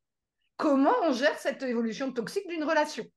C'est des nouveaux domaines qu'on n'a pas encore explorés et on se cache derrière RGPD, droit d'auteur, personnalité juridique des robots. Il faut qu'on dépasse ça et ils ont besoin qu'on dépasse ça. Hein, ils ont besoin, quand on prend la e-Act, de comprendre quel est le volet documentation. Et ça, des initiatives comme à Philippe, ça peut vraiment aider sur la documentation. Et ils ont aussi besoin de savoir quels sont les outils dans lesquels ils vont devoir contraindre leurs IA. Hein, voilà. Quel est le gendarme de l'IA dans l'IA? Et ce que tu viens de dire, c'est très important. Ce qui existe à date en termes de conformité d'usage d'une solution peut évoluer. Et donc, effectivement, il y a cette notion de maintenir cette conformité ou cette analyse et contrôler l'outil qu'on a mis en place tout au long de sa vie. Et ça, c'est l'enjeu. L'analyse ne s'arrête pas à une date certaine, mais évolue tout au long de l'usage. Est-ce qu'on a la même responsabilité vis-à-vis de ça? Ça, c'est une question que me posent les startups. Est-ce qu'on est responsable du développement, de la perversion d'un chatbot qui est implanté dans un grand groupe? On ne peut pas laisser. On ne répondra pas forcément à toutes les questions pendant cette matinale, mais ça fait partie des enjeux de contrôle. Philippe, les constats que vous faites, vous, pendant vos ateliers de Positive AI? Alors moi, je vais en partager 4. Déjà, le premier, il est assez rassurant, c'est que les entreprises se sentent concernées. Tu as cité pas mal de chiffres tout à l'heure, Manaïk. Moi, je vais en citer un nouveau. C'est que, je crois que c'est une étude du BCG de début d'année. Il y a plus de 84% des entreprises qui trouvent que l'IA responsable doit être une priorité dans leur organisation. Et responsable ou de confiance, on peut lui donner différents noms. Donc déjà, les entreprises sont concernées, c'est heureux, parce qu'elles ont un rôle majeur dans cette chaîne, vu que c'est elles qui déploient les systèmes d'IA. Par contre, le deuxième constat, c'est que les entreprises sont peu matures. Alors ça, c'est moins positif. Hein. Et toujours dans la même étude du BCG, il y en avait 80% qui trouvaient que ça devait être une priorité, mais que 16% des entreprises qui jugent qu'elles ont un programme mature sur le sujet. Et encore une fois, c'était de l'autodéclaration. Donc, s'il y en a 16% qui jugent qu'elles sont matures, c'est quand même relativement bas comme chiffre. Le troisième constat, c'est que les entreprises, si elles n'ont pas de programme, c'est qu'elles ne savent pas comment faire. C'est qu'aujourd'hui, l'IACT, on a une belle présentation tout à l'heure de ta part, Manaïk, et aussi par Eric. C'est des bons principes, hein, mais comment on rend cela opérationnel? Qu'est-ce que ça veut dire pour le data scientist qui est derrière son PC à essayer de développer son système d'IA? Il faut qu'il soit explicable, transparent et juste, mon système. Donc, rendre opérationnel, c'est très compliqué. Enfin, c'est passer de la théorie à la mise en pratique. Et c'est justement là, d'ailleurs, que Positive AI, on essaye d'agir, quoi. Et puis, mon dernier constat, c'est que le sujet, ça ne concerne pas que les data experts des entreprises. Et, euh, et ne serait-ce que par la partie sensibilisation, doit couvrir les différents métiers de l'entreprise, le juridique aussi, le top management. Et donc, ça va être un programme vraiment d'ampleur et on a intérêt à s'y préparer tôt parce qu'il est large au sein de l'entreprise. Donc, 4 constats. Oui, les entreprises sont concernées. Elles sont encore peu matures sur le sujet. Elles ont besoin d'être accompagnées, que ce soit par du conseil externe ou en partageant avec leurs pairs, comme on peut le faire au sein de l'association Positive AI. Et le dernier point, c'est donc il faut que ce soit un sujet qui soit largement débattu au sein de l'entreprise et pas seulement côté data. Très bien, merci beaucoup. Elvire, le point de vue du géant Microsoft en termes de constat. Alors, c'est intéressant. Alors, rapidement, parce que l'heure tourne très vite. D'accord, alors je vais être beaucoup plus rapide que ce que j'avais prévu, mais les constats se recoupent beaucoup. Ce que vient de dire Philippe sur le fait que les entreprises ne savent pas comment faire, c'est quelque chose que Microsoft a remarqué dans le déploiement de l'IA. Et c'est pour ça que Microsoft a lancé à cet été ce qui s'appelle les AI Customer Commitments, c'est-à-dire l'engagement d'aider les clients dans leur parcours de déploiement de technologies d'intelligence artificielle de façon responsable. Et ce qui se recoupe autour de 3 piliers. Le premier, c'est de partager nos connaissances sur le développement et le déploiement de l'IA en matière responsable, ce qu'on fait depuis 2017. Je pourrais vous en parler en long, large et en travers, mais je vais couper cette partie et je serais ravie de revenir dessus si jamais vous avez des questions. Le deuxième engagement, c'est de créer un programme d'assurance en matière d'IA. Et le troisième, c'est de soutenir nos clients dans la mise en œuvre de leur propre système d'IA responsable. Donc, ça se recoupe beaucoup avec ce que dit Philippe et ce que disait Isabelle également, parce que, par exemple, dans les systèmes d'assurance, on a vu que les 2 gros sujets qui prennent le devant, c'est en effet RGPD et copyright, et tout ce qui est droit d'auteur. RGPD, ça tombe bien chez Microsoft, ça fait quand même un moment qu'on est dessus. Depuis la sortie d'RGPD, on a mondialement déployé RGPD. Donc, les systèmes Microsoft sont tous RGPD compliant. Ça, c'est déjà assez rassurant. C'est donc distinct, évidemment, de ChatGPT, qui est en effet de là qu'émane la question. Donc, chez Microsoft, RGPD, c'est déjà bon. Et la question des droits d'auteur se pose. En effet, il y a des changements dans la législation. La législation est assez claire et Microsoft se sent d'attaque de pouvoir rassurer ses clients en les assurant et donc a promis de défendre ses clients en cas de réclamation de tiers sur des contenus générés par Microsoft Copilot. Alors, je précise, évidemment, je parle de la version payante de Copilot. Et ce qui signifie vraiment concrètement, c'est que si jamais un tiers attaque un client de Microsoft sur le fondement d'une atteinte à la droit de propriété intellectuelle causée par Microsoft Copilot ou du contenu généré par Microsoft Copilot, alors Microsoft s'engage à défendre les clients et à payer le montant de décision de justice ou d'accord transactionnel sous réserve que le client ait utilisé les mesures de protection en place produites par Microsoft, évidemment, telles que les filtres de contenu illicite. Hein. Et Microsoft a intégré des mesures de protection pour réduire la probabilité que Microsoft génère des contenus qui portent atteinte à tout droit, bien évidemment. Donc ça, c'est bien avec la propriété intellectuelle, tout ce qui est garantie contrefaçon. Et voilà, après, ça vient du constat, je veux juste dernier point, donc ça vient du constat que faisait Isabelle, qui est qu'on remarque que ce sont les 2 arbres qui cachent la forêt, parce que la vraie question se trouve dans le déploiement de l'IA responsable, dont Philippe parlait. Et ça, depuis 2016, Microsoft a travaillé sur l'IA responsable. Elle a établi 6 principes d'IA responsable qui se tournent autour de l'équité, la fiabilité, la sûreté, le respect de la vie privée, de la sécurité, l'inclusivité, la transparence et la responsabilité. Et on a développé beaucoup de choses très techniques et on a développé une culture d'entreprise depuis 2016 autour de l'IA responsable. Et ces 2 plans-là, et tout ce que Microsoft a pu développer sur l'IA responsable, Microsoft s'engage à le partager et à aider ses clients dans le déploiement dans leurs propres entreprises de l'IA responsable. Et c'est très bien que Positive AI soit là pour pouvoir le faire également. C'est absolument vital que les entreprises s'en emparent. Très bien. Merci beaucoup, Elvire. Le troisième pan de notre table ronde, c'était l'AIACT. Oui, Philippe, j'avais pas vu. Oui, Oui. excusez-moi, je voulais juste partager un constat, non pas côté entreprise, mais sur l'IACT lui-même. Eh bien, très belle transition. C'est Ah, ce qu'on bon, allait bah, aborder. c'était pas voulu, mais parce que effectivement, on a pu, enfin, Eric nous l'a bien montré, il y a encore beaucoup de choses en discussion, mais au moins on a des principes qui sont assez clairement établis dans les actes. Moi, je vous invite juste à, si vous avez envie de passer une heure intéressante, à lire le Cyberspace Administration of China. C'est l'équivalent donc des actes, mais par les Chinois. Il y a 21 articles qui sont écrits d'une façon, enfin, il y a une version anglaise, hein, vous n'êtes pas obligé d'apprendre le mandarin, mais et donc c'est écrit de façon très très floue, avec les 3 premiers articles qui disent que l'IA ne doit pas impacter le Parti communiste chinois. Enfin, les principes sont complètement différents de ceux qu'on a pu avoir au niveau de la Commission et du Parlement.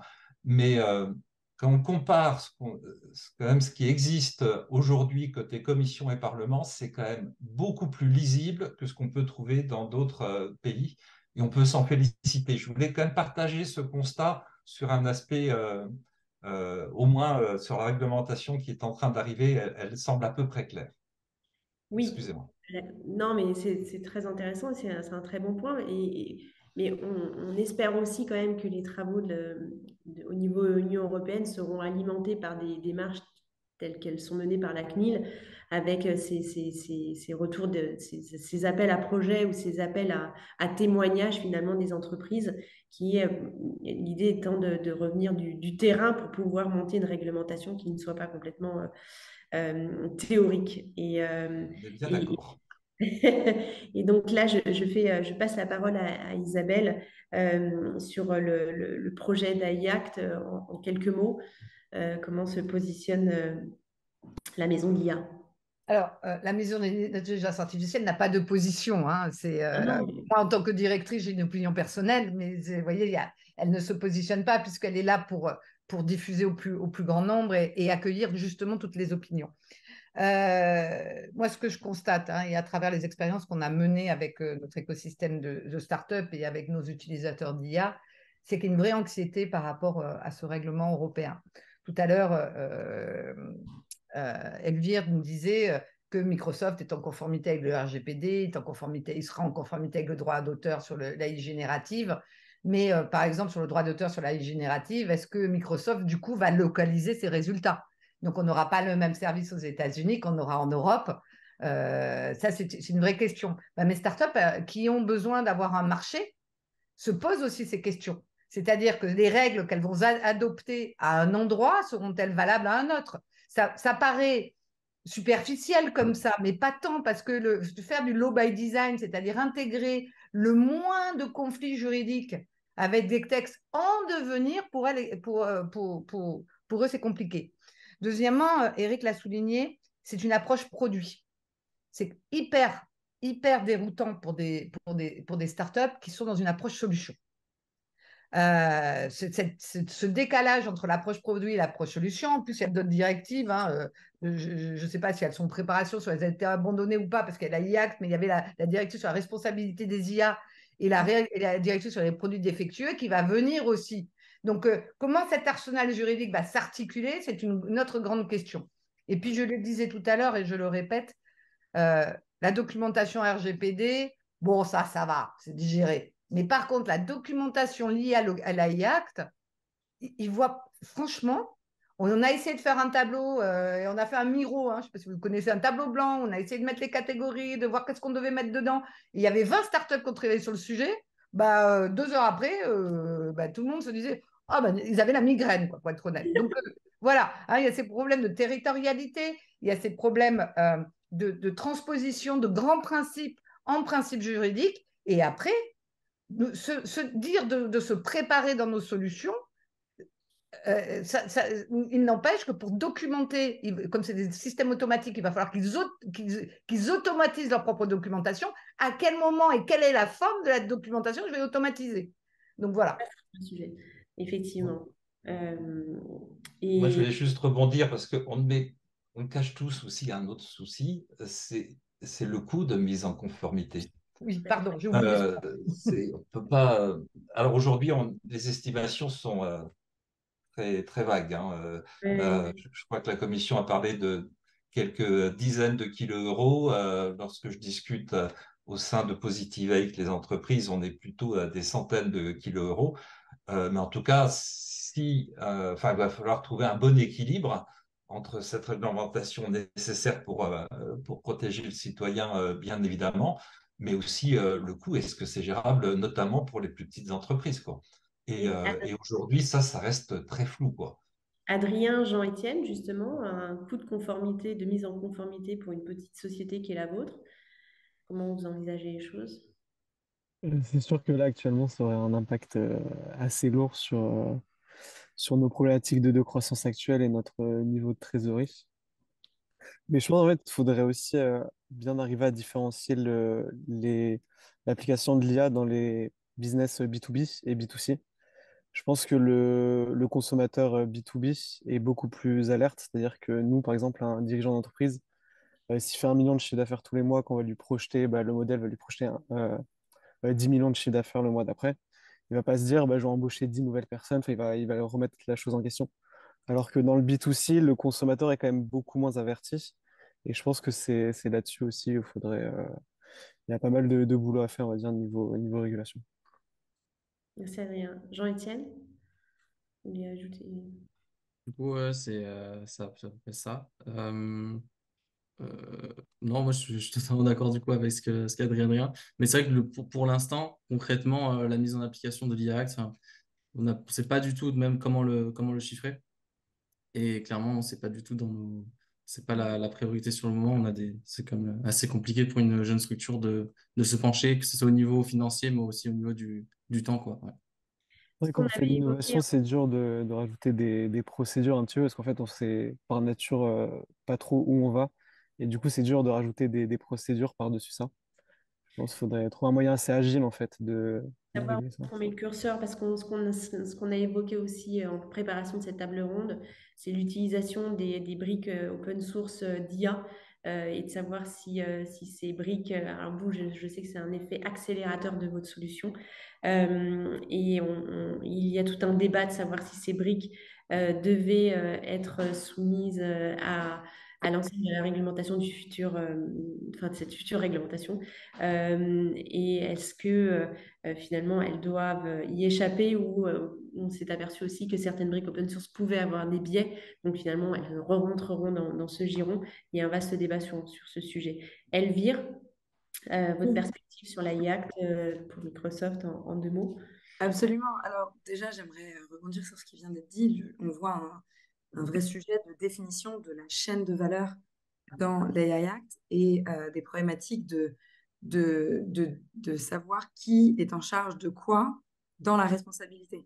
C'est-à-dire qu'entre le développeur, l'utilisateur, le déployeur, il y a des termes différents et il est très important que tout ça soit très clair afin que des startups comme celle d'Adrien et Jean-Étienne, autant que des grands groupes comme Microsoft, comprennent qu'est-ce qu'ils doivent intégrer dès la base et qu'est-ce qu'ils fait évidemment dans le produit final. Le sujet Isabelle en a parlé tout à l'heure, mais le vrai sujet, c'est que quelquefois, une IA est développée pour quelque chose, et puis après, c'est des RH qui vont l'utiliser, et ça change complètement, puisque le RH, les politiques RH sont considérées comme à haut risque. Mais donc, elles peuvent être détournées, elles peuvent être utilisées par d'autres manières, et ça, la personne qui a développé l'IA ne l'anticipe pas forcément. Donc, il y a une responsabilité à avoir à chaque étape de la chaîne de valeur de l'IA. Et ça, c'est pas encore suffisamment défini dans l'AI Act, mais encore une fois, c'est un texte qui est en cours. Et je dois souligner quand même que nous, chez Microsoft, on est vraiment pro-régulation, surtout par le risque des IA. Et vraiment, c'est un texte qui est très important dans ce sens-là, qui est une bonne étape sur l'approche par le risque des IA, parce que, parce qu'en effet, il n'y a pas les mêmes impacts entre une IA et une autre. Ce sont plein de produits et de solutions très différentes. Donc cette approche par le risque permet d'avoir une innovation réglementaire calibrée, ce que Microsoft apprécie grandement. Et donc, il y a beaucoup de choses dont on pourrait parler sur l'AI Act, mais j'aimerais juste parler de deux choses. La cohérence internationale, on voit que on a parlé, Isabelle parlait du développement de Law by Design et du développement en Europe. Il y a des discussions au niveau G7, il y a l'OCDE, il y a les Britanniques qui lancent un sommet sur l'IA, il y a la Maison-Blanche qui a lancé des initiatives, et j'en passe, des nouvelles. Beaucoup de choses se passent au niveau de l'IA et de la réglementation de l'IA. Ce qui est bien, c'est que l'Europe a lancé le curseur. Tout est discuté par rapport à l'approche par le risque, donc ça c'est bien. Et l'approche la plus risquée, qui est estimée comme étant les frontier modèles, c'est-à-dire les frontier modèles, ce sont les modèles d'IA les plus avancés, qui aujourd'hui n'existent même pas, mais qu'on anticipe pour dans pas si longtemps que ça. Par rapport à ces frontier modèles, qui donc étant les plus avancés, seront plus risqués que ce qu'on connaît aujourd'hui, chez Microsoft, on a mis en avant le Frontier Model Forum, dont on parlait avec Menaïg hors caméra. Et le Frontier Model Forum, Microsoft a trouvé très important d'impliquer tous les acteurs qui peuvent être dans les frontières modèles pour pouvoir essayer d'établir, de donner tout le côté technique qu'on peut avoir en interne et de rendre opérationnel, de proposer des choses opérationnellement pour pouvoir bloquer tous les problèmes, toutes les problématiques risquées ou les risques potentiels qu'on peut anticiper. Donc c'est quelque chose de très important et qu'on peut saluer dans l'approche de l'AI Act, même si l'AI Act est évidemment encore largement perfectible. D'ailleurs, c'est pour ça qu'il est en pleine discussion, notamment parce qu'il y a un certain nombre de provisions qui ne sont pas réalisables et qu'il y a un manque de clarté sur un certain nombre de points, notamment la chaîne de valeur, mais pas que. Voilà, je m'arrête là parce qu'on peut en parler très longtemps. Vous avez anticipé finalement la dernière partie qui est qu'est-ce qu'on peut mettre en place d'ores et déjà. Effectivement, à IACT, à horizon 2025, c'est comment on adapte ces pratiques, ces processus, quel référentiel on va mettre en place, comment on transforme nos entreprises. L'idée, c'est de faire un dernier petit tour de table, de savoir qu'est-ce que vous mettez en place, vous concrètement, qu'est-ce que vous recommandez, sur quoi vous travaillez. Effectivement, l'AI Act, c'est un sujet parmi d'autres en termes de réglementation internationale. On peut saluer l'extraterritorialité de ce texte quand on reproche constamment à l'Union européenne de finalement subir la réglementation américaine, notamment. Donc, notamment via les sujets de Cloud Act, etc. Donc là, au moins, il y a une avancée. Nous, concrètement, si on revient à l'accompagnement de nos entreprises, trois messages ou deux, trois messages à faire passer. Isabelle, c'est parti. Ouais, donc nous, on est forcément sur la culturation à la Maison d'Intelligence Artificielle, donc c'est vraiment à la fois adresser le débat éthique et commencer à montrer qu'il y a des réponses juridiques à ce débat éthique et surtout faire en sorte qu'il y ait des réponses juridiques au débat éthique, parce que souvent, on s'arrête à l'expression de principe et l'expression de principe, nous juristes, on sait que ce n'est pas contraignant. Donc, il faut vraiment dépasser la simple bonne volonté des gens pour aller vers un cadre contraignant. C'est aussi faire de la veille juridique et expliquer qu'au-delà de ces grands principes éthiques, qu'au-delà du RGPD et du droit d'auteur, il y a d'autres aspects juridiques qui vont encadrer les IA et qu'il faut éviter de se focaliser sur un seul des aspects parce que c'est une transformation sociétale, l'IA. Donc, toutes les catégories du droit vont être transformées. La première des choses, c'est tous ensemble, c'est déjà d'élaborer une doctrine de ce qu'est l'IA d'un point de vue du droit. Nous, on a un vrai rôle, les juristes, et qu'on soit professeur de droit, qu'on soit avocat ou qu'on soit contributeur de ces questions-là, directeur juridique, on a une vraie responsabilité à développer des doctrines parce que demain, le juge interprétera des textes qu'il comprend encore moins que nous. Donc ça va être passionnant, je pense, comme débat. On a connu ça il y a 30 ans, je le répète, avec le numérique. Le reconnaître avec l'IA, ça va être quelque chose. Et je pense qu'il faut amorcer, c'est ce que Cluster IA tente de faire à son échelle, cette association des entreprises de l'IA. C'est se mettre autour de chaque concept, travailler les équipes, voir comment on va faire la mise en conformité, combien ça va coûter, est-ce que c'est réaliste, pas réaliste, et si c'est pas réaliste, comme Clusteria est une association provinciale, monter à Paris et dire les gars, il va falloir nous changer le texte ou il va falloir nous avoir un décret d'application qui donne sens à tout ça. Voilà. Merci beaucoup Isabelle. Plein de projets. Très belle transition avec Philippe. Oui, moi, je vais essayer d'être un peu humble, mais si je peux me permettre 2 recommandations pour les entreprises. La première, c'est de s'engager de lancer un programme sur l'IA de confiance. Et ma seconde recommandation, c'est de s'engager sur un programme d'IA de confiance, mais dans le cadre d'un collectif, ne pas le faire seul. Si je détaille un peu la première, les entreprises ont intérêt à y aller, ne serait-ce que pour pérenniser leur investissement sur le sujet, pour développer leur image. Et puis, on n'a pas beaucoup parlé, mais il y a un gros impact sur les salariés que j'ai pu mesurer, parce que je suis aussi salarié d'Orange, pour information, tout en travaillant pour Positive AI. On a pu voir à quel point lancer un programme qu'Orange rejoigne le programme de Positive AI peut avoir un impact positif pour les salariés d'Orange, parce qu'ils partagent les mêmes valeurs, et donc on arrive à tout simplement faire de la rétention de nos data experts, ce qui n'est pas facile face au salaire que peuvent proposer certaines entreprises américaines, n'est-ce pas, Elvire? Donc, je disais, la deuxième recommandation, c'était de le faire dans un collectif. Il ne faut pas être seul, hein, parce que c'est complexe comme sujet. Échanger avec ses pairs, c'est essentiel. Tout à l'heure, tu citais, Anaïk, la notion de briques d'IA en open source.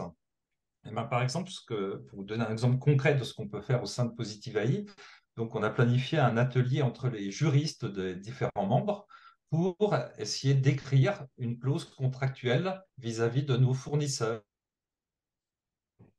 pour les engager dans cette démarche d'IA responsable. Alors, chacune des entreprises peut le faire seule dans son coin, mais ensemble, on le fera mieux. Et parce qu'on aura une diversité d'échanges, de points de vue qui vont nous permettre d'écrire une clause contractuelle qui soit plus pertinente. C'est un exemple d'atelier qu'on peut mener au sein de l'association. Donc, 2 recommandations: s'engager maintenant pour en tirer des bénéfices et pas avoir à le subir comme on a pu subir la RGPD, et s'engager ne pas le faire seul, soit avec du conseil externe, soit au sein d'une association comme Positive AI. Merci beaucoup Philippe. Il nous reste 2 minutes. Elvire, en 1 minute, un message à faire passer. En 1 minute, très bien. Écoutez, comment se préparer au déploiement de l'IA et de l'AI Act? Alors évidemment, ça a été mentionné tout à l'heure, mais s'intéresser au sujet, comprendre les aspects techniques, les enjeux éthiques, les aspects juridiques et réglementaires, vital dans toutes les entreprises, et en mettant en place une gouvernance solide qui permet le déploiement et le développement des technologies d'intelligence artificielle dans toutes leurs responsabilités, ce qui est complètement possible puisqu'on le fait tous à l'heure actuelle. Donc, c'est quelque chose d'absolument clé. Si je dois m'arrêter là. Très bien, merci beaucoup Elvire. Adrien, Jean-Étienne, un petit retour d'expérience ou quelques messages à faire passer à votre échelle? En 1 minute aussi, c'est ça? En 1 minute aussi, c'est ça? Vous Ouais, ok. avez parlé un petit peu moins, alors allez-y. Moi, j'étais d'accord du coup avec Elvire sur le fait de vouloir réguler par les risques, c'est important vu que les modèles, on peut les appliquer de différentes manières. Et du coup, les réguler de la même manière serait ne pas comprendre les différents degrés de risque. Et aussi bien insister sur le public auquel on s'adresse, c'est-à-dire que nous, on le voit quand on s'adresse à un expert comptable, un consultant financier ou un dirigeant qui n'a pas l'expérience de faire des prévisions. Ils vont pas nous challenger de la même manière, le dirigeant va le prendre les prévisions telles quelles. Et c'est pareil dans plein d'autres domaines, on pourrait par exemple faire un modèle qui va venir prédire la bourse. Et du coup, on va donner ça à un particulier, il ne va pas le challenger, c'est très risqué. Alors qu'on donne ça à un trader, on va dire, plus averti, il va challenger. Donc, il faut faire attention à quel public on s'adresse et du coup, à bien toujours se challenger là-dessus. Et bien insister sur l'interaction du coup homme-machine, que challenger par exemple des prévisions de l'IA par les prévisions de l'humain. Et du coup, garder cette interaction. Voilà. Et du coup, nous, à notre niveau, ce qu'on essaie déjà de faire, c'est d'essayer un peu d'ouvrir pour pas que l'IA, finalement, le moteur de l'IA reste une boîte noire pour l'utilisateur, mais essayer vraiment de l'impliquer dans l'utilisation et de le faire comprendre, en fait, un peu comment ça marche dans les grandes lignes. Et surtout, je vais revenir un peu sur ce que disait Philippe, je pense que c'est clairement dans l'intérêt de l'entreprise enfin, comment dire, de montrer qu'on peut faire confiance à l'IA et qu'on peut accéder un peu au moteur, finalement, parce que c'est une bonne manière, façon d'être transparent avec son client. Et je pense que sur le long terme, de toute façon, ça peut être que bénéfique pour l'entreprise. Merci beaucoup. Je retiens 3 messages de votre part avec cette B2B versus B2C où finalement ça rejoint un peu le propos qu'on mène depuis tout à l'heure avec Eric qui est de toute façon, il y a le droit existant qui s'applique avec le droit de la consommation, donc effectivement un focus sur le consommateur, le droit des obligations où effectivement vis-à-vis des clients professionnels, on va aménager nos clauses contractuelles, nos clauses de responsabilité, boîte noire, impliquer, expliquer, transparence. Euh, pour conclure, ce que je comprends, c'est que finalement, travaillons en équipe, travaillons tous ensemble. Euh, je comprends qu'il va y avoir des points communs entre les petites structures et les plus grosses. C'est ce que cette table ronde vient de montrer. Et IA sera responsable ou ne sera pas finalement. Très rapidement, pas forcément de la science-fiction. On est pour autant dans l'anticipation. Il y a besoin de se préparer, d'anticiper les aspects les plus innovants. 2025, 2026, quoi qu'il arrive, de toute façon, c'est demain. L'approche par les risques, une fois de plus, semble la plus adaptée. Et une fois de plus, ce n'est pas de la science-fiction non plus, c'est déjà une approche qui gère plein d'autres activités ou plein d'autres manières de gérer ces questions juridiques.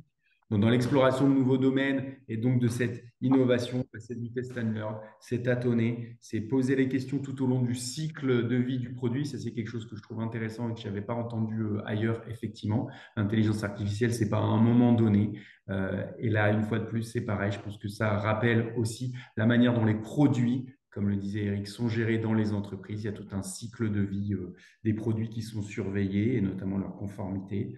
L'approche produit semble la plus séduisante, avec une distinction B2B, B2C aussi, une fois de plus, et une distinction aussi structurante des différents marchés sur lesquels vous évoluez. Donc maintenant, il ne nous reste plus qu'à vous donner rendez-vous pour le texte définitif qu'on attend d'ici, on espère, la fin aussi du mandat de la Commission européenne en cours, et donc peut-être aussi l'occasion de monter une prochaine séance, cette fois de débrief sur le texte en lui-même, le texte définitif. Un grand merci à toutes et à tous et à bientôt pour le club juridique de l'Axel. Merci.